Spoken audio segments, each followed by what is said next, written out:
Ici, la voix de l'Amérique.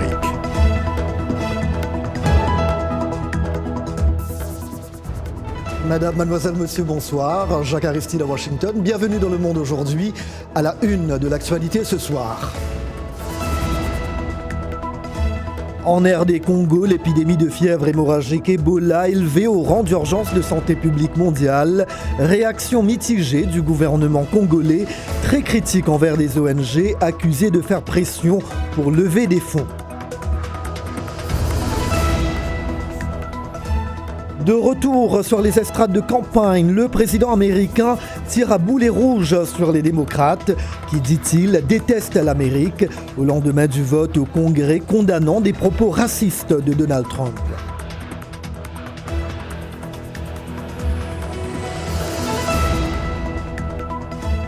Il y a 50 ans, les premiers hommes marchaient sur la Lune. Les échantillons rapportés par les astronautes continuent de révolutionner les sciences planétaires, comme l'étude des volcans.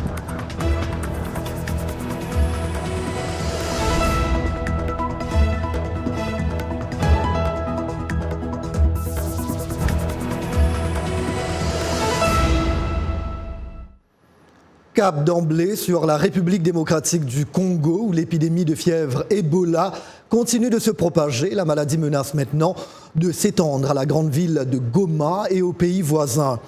C'est pourquoi l'Organisation mondiale de la santé a finalement déclaré hier l'état d'urgence de portée internationale. Kinshasa l'approuve, mais évoque en même temps le rôle des ONG pour recueillir de l'argent. Les dernières réactions avec Blanche Sanou.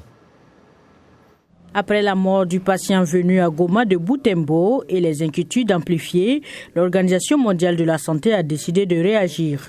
En raison du risque de propagation, le comité a recommandé que je déclare l'épidémie d'Ebola comme une urgence de santé publique de préoccupation mondiale. Et j'ai accepté ce conseil. L'urgence sanitaire mondiale est une mesure exceptionnelle qui n'a été décrétée que 4 fois seulement par l'OMS. La ville de Goma, proche du Rwanda voisin, abrite un grand nombre de passagers quotidiens. Lavage des mains à l'eau chlorée et prise de température, les mesures de prévention sont déjà en place. Le ministre de la Santé donne quelques consignes de sécurité. Les pasteurs, ils doivent avoir un comportement responsable et se dire en période d'épidémie, on doit arrêter les pratiques d'imposition des mains. Ebola est une réalité. Ebola n'a rien de surnaturel. Ebola n'a rien de paranormal. Ebola est une maladie qui est causée par un virus. C'est une maladie qui est guérissable lorsque les patients sont pris en charge très tôt. Les équipes sanitaires continuent de rechercher et vacciner les personnes ayant été en contact avec le patient de Goma décédé lors de son transfert à Butembo. Ces derniers jours, le virus a encore tué 10 personnes dans la province du Nord Kivu, ce qui porte le bilan total à 1698 décès. Toutefois, l'OMS met en garde les États d'éviter d'utiliser le statut d'urgence mondiale comme excuse pour imposer des restrictions au commerce et au déplacement de la population dans la région. Et nous retrouvons le ministre congolais de la Santé, Dr Oli Ilunga Kalenga, que vous venez d'entendre dans le reportage. Il est en ligne de Goma. Bonsoir, monsieur le ministre. Merci d'être de nouveau avec nous ce soir. Vous étiez là lundi. Bonsoir. Le gouvernement congolais approuve-t-il totalement cet état d'urgence de portée internationale décrété par l'OMS ? Le comité des experts, donc nous acceptons l'évaluation du comité des experts de l'OMS, ceci dit, et puis nous aimerions rappeler que pour nous, Ebola est une urgence de santé publique depuis le 1er août 2018. Et pour nous, nous la gérons comme une urgence avec une portée internationale du risque de propagation depuis 11 mois. Vous mettez en garde les hommes d'église et les ONG. Pourquoi ? Il y a deux aspects tout à fait différents. Les hommes d'église, j'ai simplement parlé d'attirer l'attention sur le fait que dans cette épidémie, il y a eu beaucoup de pasteurs qui sont décédés parce qu'ils ont continué à faire des pratiques d'imposition des mains sur les malades. Donc il est normal de mettre en garde les hommes d'église et de demander aux différentes hiérarchies des différentes confessions religieuses de bien faire un statement et de dire que ces pratiques doivent cesser. Monseigneur Ambongo, l'archevêque, avait fait la même décision à l'Équateur. Alors, en ce qui concerne les ONG, je voulais simplement dire que Ebola, c'est d'abord une crise, pas un problème de santé publique, ce n'est pas un problème humanitaire. Donc, lorsqu'on décrète une urgence en santé publique internationale, il ne faudrait pas que les ONG s'imaginent que toutes les ONG vont débarquer dans Ebola. Ce qui est important, c'est une redevabilité d'avoir une capacité opérationnelle réelle et une expertise en termes de gestion des épidémies. C'est ça que je voulais faire comme précision. Voilà, en tout cas, en ce qui concerne cet état d'urgence décrété, l'AFP rapporte que la décision n'a aucun impact à Goma, où les 2 postes frontières avec le Rwanda sont ouverts ce jeudi matin, aussi fréquentés que d'habitude. Mais dites-nous, monsieur le ministre, êtes-vous confiant que le pays va pouvoir juguler cette épidémie d'Ebola dans un avenir pas très lointain ? Nous sommes confiants. C'est une épidémie, c'est la plus complexe de l'histoire de la médecine et de la santé publique dans des zones en conflit, dans une zone extrêmement large. Mais les équipes sont parvenues à contenir cette épidémie pendant 11 mois. Il faut savoir que depuis le début, il n'y a pas eu d'extension à d'autres provinces. Les cas en Ouganda, c'était un cas sporadique, donc on n'a plus à contenir, on ne s'est pas étendu aux autres pays voisins. Donc les équipes sont efficaces. Je crois que pour l'instant, nous venons d'adopter un 4e plan de riposte qui tient compte de toutes les leçons apprises. Donc nous sommes parfaitement confiants. Mais pour y arriver, effectivement, de qualité, une réponse de qualité. Docteur Oli Ilunga Kalenga, vous êtes le ministre de la Santé de la RDC. Je vous remercie. Merci de nous accorder un peu de votre temps. Ailleurs dans l'actualité au Cameroun, nouvelle libération de prisonniers politiques. 20 militants du principal parti d'opposition arrêtés en juin dernier ont été libérés la nuit dernière. Ils sont néanmoins toujours poursuivis pour attroupement et manifestations illégales et comparaissent libres. Ils étaient descendus dans les rues de Yaoundé pour exiger la libération du chef de file du parti MRC, Maurice Kamto, qui est d'ailleurs toujours écroué avec des centaines d'autres militants depuis janvier dernier. Leurs avocats ont fait appel de leur maintien en prison. L'opposant Kamto a affronté sans succès le chef de l'État, Paul Biya, à la dernière présidentielle. Plus de 90 corps de migrants ont été retrouvés sur les côtes de la Tunisie depuis le début de l'année, la quasi-totalité en ce mois de juillet. Drame survenu après une série de naufrages d'embarcations faisant route vers l'Europe. La réduction des secours en mer, en raison notamment de blocages rencontrés par les navires humanitaires, laisse craindre que d'autres naufrages entre la Libye et l'Italie soient passés inaperçus.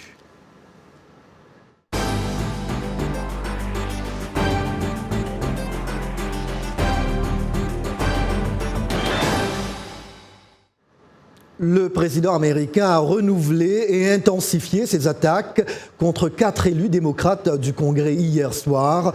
Lors d'un meeting de campagne en Caroline du Nord, Donald Trump a indiqué que ces diatribes seraient au cœur de ses stratégies pour être réélu à la présidence des États-Unis en 2020. Compte rendu d'Ili Dikou. De retour sur les estrades de campagne, Donald Trump a poursuivi mercredi ses attaques contre les démocrates qui, selon ses propos, détestent l'Amérique. Son discours intervenait à la suite de la dénonciation par le Congrès de ses tweets jugés racistes par ses détracteurs. Au cours de son allocution, le président a salué l'échec au Congrès plus tôt dans la journée d'une motion appelant au lancement d'une procédure de destitution contre sa personne.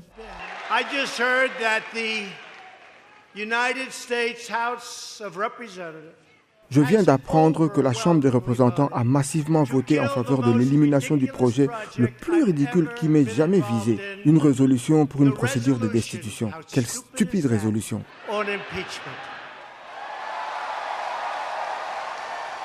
Le président a renchéri. Je tiens à remercier les démocrates car beaucoup d'entre eux ont voté pour nous. Le vote était totalement déséquilibré. 332 contre 95. Devant une marée de casquettes rouges estompées du slogan « Make America Great Again », Donald Trump a cité une par une les 4 élus démocrates issus de minorités auxquels il avait conseillé dans un tweet de retourner dans leur pays d'origine. Mais avant, il s'est adressé de façon générale à l'opposition. Les principales voix du Parti démocrate sont des extrémistes de gauche qui rejettent tout ce que notre pays défend. Le rassemblement de mercredi soir était une démonstration claire du fait que le président Donald Trump est passé maître dans l'art de galvaniser ses partisans qui scandaient « Renvoyez-la ».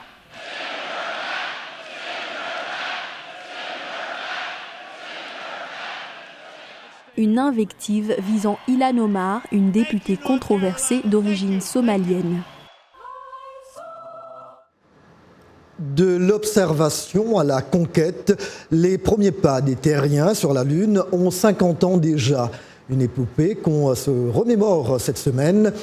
Savez-vous que près de 400 kg de roches lunaires ont été rapportés sur Terre par les astronautes américains, des morceaux de Lune devenus des pierres précieuses pour les études scientifiques, comme pour mieux comprendre les activités volcaniques, par exemple. Nous allons le voir dans le reportage de Faith Lapidus, récit Irénée Hermanumbu.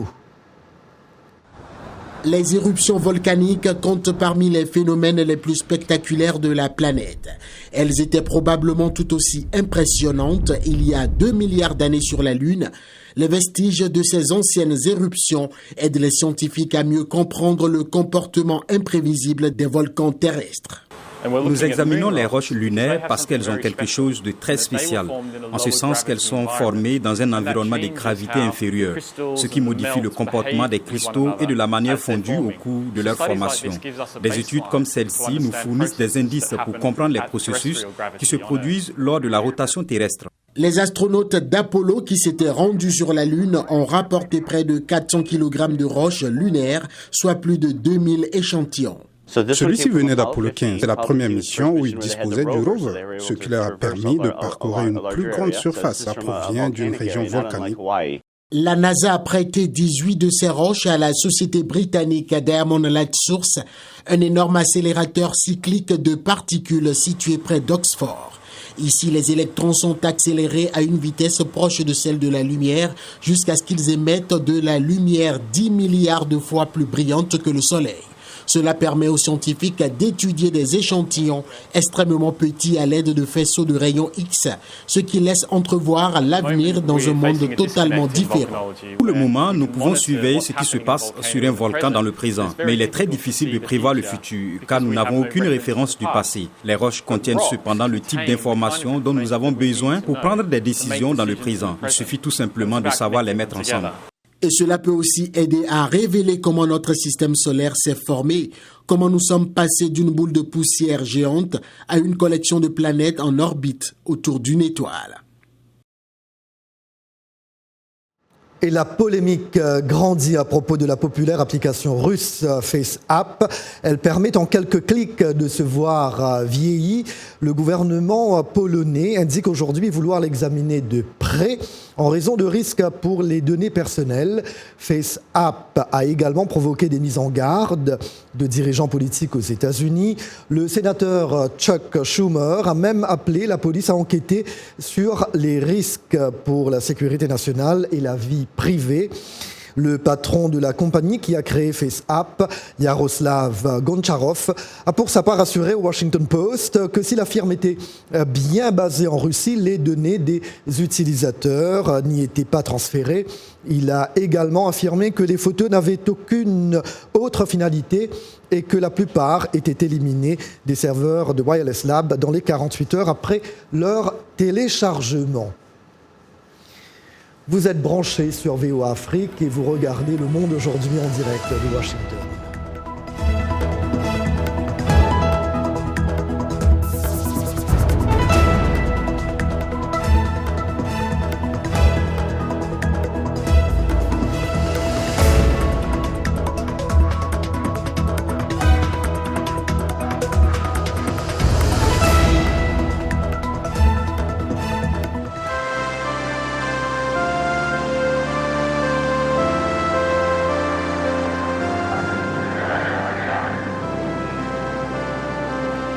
seconds. Guidance internal.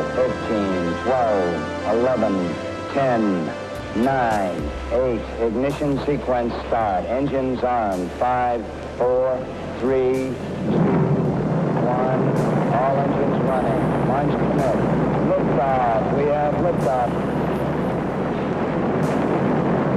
The tower is clear. And we have a roll program. Roger. We have jet thrust and all pilots. Second total. Roll complete. Contact light. Tranquility Base here. The Eagle has landed. That's one small step for man, one giant leap for mankind. With my toe. So-called kangaroo hop does work, but it seems your forward ability is not quite as good. Le Monde aujourd'hui sur VOA Afrique, sans plus tarder un coup d'œil sur les sujets que nous allons vous proposer dans la seconde partie. Retour sur l'épidémie d'Ebola en RD Congo, l'heure est grave. Pourquoi le niveau d'alerte a été revu? Des éléments de réponse à venir dans la rubrique santé. Des chercheurs évoquent une nouvelle méthode pour diagnostiquer la maladie d'Alzheimer. Elle permettra de la détecter bien avant l'apparition des premiers symptômes.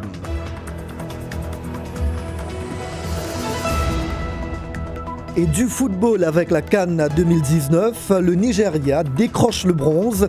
Après sa rencontre avec la Tunisie, la grande finale entre l'Algérie et le Sénégal a lieu demain. Toute l'actu de la Coupe d'Afrique tout à l'heure.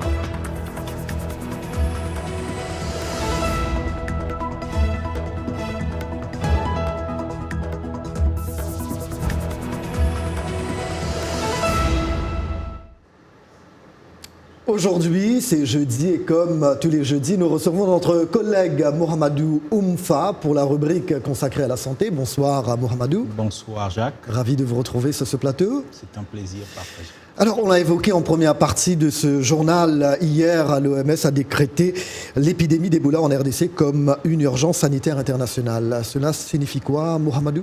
En fait, ça signifie, Jacques, que l'on est face à une épidémie qui constitue désormais un risque pour la santé publique dans d'autres pays que la RDC en raison d'une propagation internationale et donc qui requiert une action internationale coordonnée. Alors, la déclaration de cette situation d'urgence survient alors que l'épidémie a causé la mort de près de 1700 personnes en presque un an. Il faut aussi indiquer qu'un nouveau cas a été découvert à Goma. Alors, il faut savoir que Goma est une ville frontalière du Rwanda et en même temps un important centre d'activité économique. Chaque jour, selon l'OMS, environ 15 000 personnes traversent la frontière entre Goma en RDC et le Rwanda, avec ce que cela comporte donc comme risque de propagation de la maladie. Ajoutons aussi, Jacques, le fait que récemment, un garçon de 5 ans est décédé de la maladie alors qu'il s'était rendu en Ouganda avec sa famille. Un cas qui montre que le risque est élevé pour les pays limitrophes de la RDC.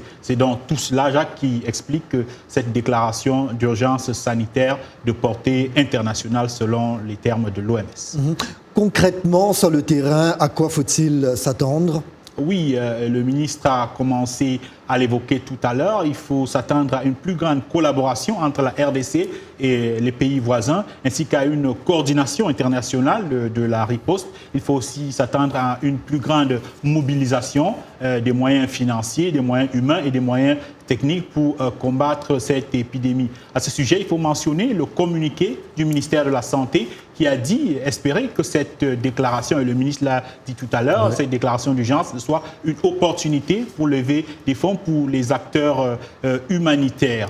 Et donc, l'autre crainte des autorités et des populations concernées par rapport à cette déclaration d'urgence, c'est le fait que des mesures peuvent être recommandées qui vont d'un renforcement des contrôles aux frontières dans les aéroports, pouvant même aboutir, si la situation se complique, aux fermetures des frontières. Mais on est encore évidemment loin de là. D'ailleurs, dans le communiqué du ministère de la Santé que je viens d'évoquer, les autorités congolaises ont insisté sur le fait que le nombre de communautés, bon nombre de communautés affectées dépendent du commerce transfrontalier pour leur suivi.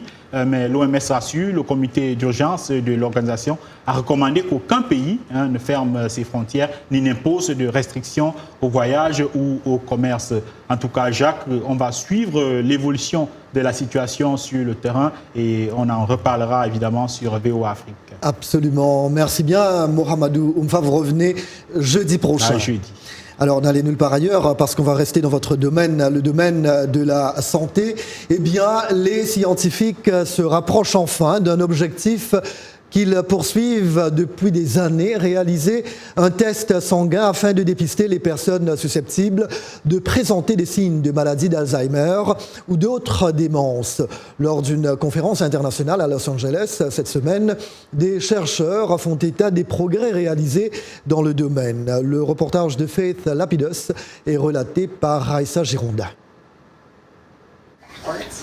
Thomas Doyle, 66 ans, professeur d'université à la retraite, souffre de démence. Il a commencé à remarquer des symptômes de perte de mémoire pendant qu'il enseignait encore. J'étais professeur d'éducation et j'ai commencé à oublier les présentations que j'avais données pendant des années et des années. J'avais du mal à répondre aux questions des étudiants. Mais il a fallu plusieurs rendez-vous et tests de neurologie avant de lui diagnostiquer finalement une forme de démence.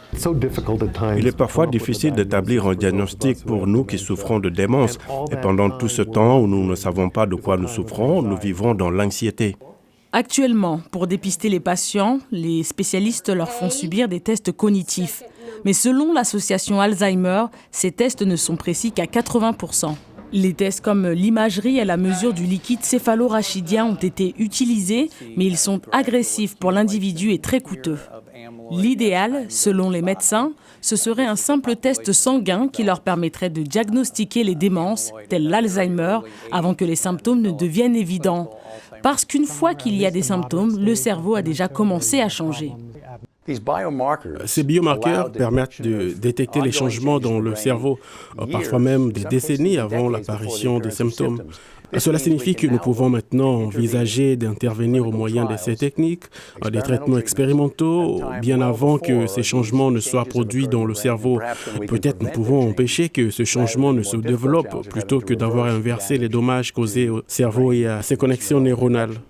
La technologie des tests sanguins a été considérablement améliorée et elle pourrait bientôt être suffisamment sensible pour révéler la présence d'amyloïdes, une protéine qui obstrue le cerveau des personnes atteintes de la maladie d'Alzheimer.